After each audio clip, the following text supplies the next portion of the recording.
Okay, so today we're going to talk about CPR for cardiopulmonary arrest. We have our stuffed animal dog. And we're going to remember A, B, C, D, E, airway, breathing, circulation or compressions, drugs, ECG. So first we're going to want to listen for breathing, pulse. So we're going to make sure the status of our patient. So we're going to listen for breathing, heart rate, feel for the pulse. Some signs of CPA are, of course, lack of pulse. There's no pulse, some abdominal breathing, pupillary dilation, color is going to be gray, all of those things. So once you've established that there is no pulse, you're going to start CPR, you're going to want to complete the airway breathing. So you're going to grab a laryngoscope. Mind you, I just grabbed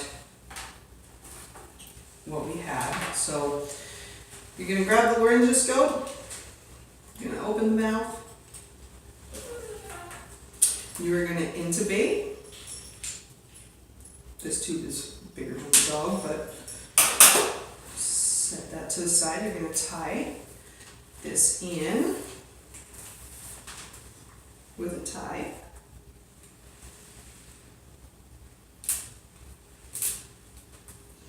And of course, usually there's a team working on this. So while you're doing this, catheter placement could be going on, things of that nature.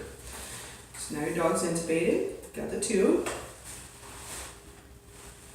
And you're going to establish the breathing mechanism. So you're going to hook up your ambu bag.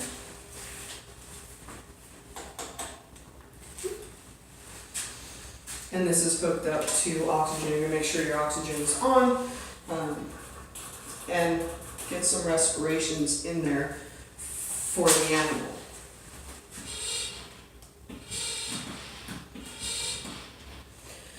So then you're going to want to start compressions. This is a small dog. I do not need a rolled towel or a book or something hard underneath, but we will start compressions. And mind you, this model is not soft, so you're not going to see a lot of movement, but you're going to start compressions 1 to 2 every second. And that's going to, you're going to try to mimic about 100 beats per minute for a heart.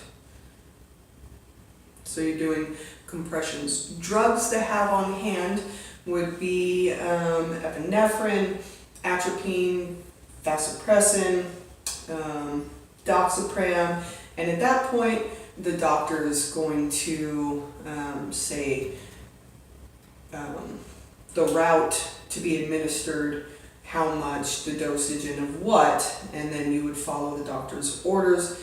Hopefully at this time your team has gotten catheter placement in the leg. If not, you can undo the ambu bag, and with a catheter and a syringe, you can go through the tube and deliver drugs.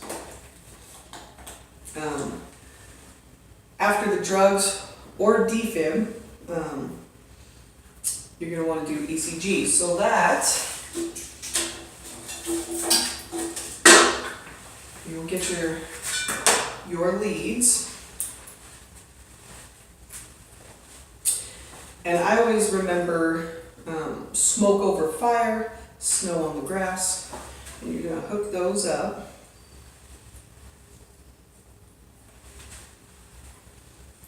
Once those are hooked up, you're going to want to take alcohol and pour it on the leads.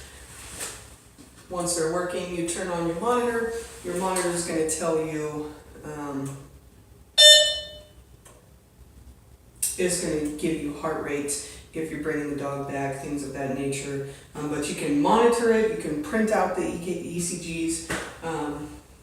all of that wonderful stuff. If you are going to use a defibrillator, alcohol is probably not your best choice.